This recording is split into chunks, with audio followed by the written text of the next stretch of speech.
So now that you're comfortable with navigation, let's talk about getting assets into the scene.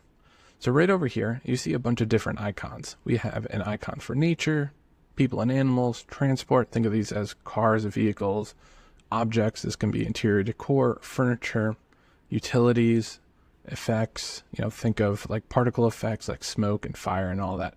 These are categories that let you either filter the scene. So what I mean by that is, watch this. I click nature. Notice how there's only a gray dot under nature. That's the filter system. And this is the placement system. So with nature selected and I hit place, it's going to let me place nature, right? If I switch this to people, it's going to let me place people, right? So it's kind of hand in hand, right? We've got a filter system, but it's also filtering the assets.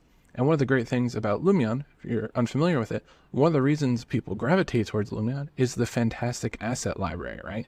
So I've got 6 pages of beautiful trees, and each of them have subvariants of the tree.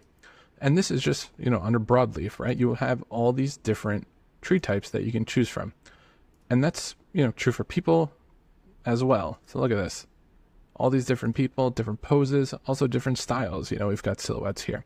So huge perk of using Lumion. So if you need something specific, make sure you're in the right category. Otherwise, it's not going to appear, right? So how do we actually get something from here into here, right? Into our actual viewport.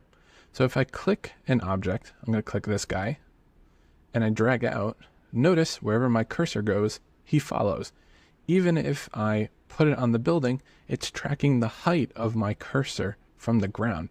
So this is a great way to easily place people. So I'm just going to place him right over here. Okay. I single click to place him.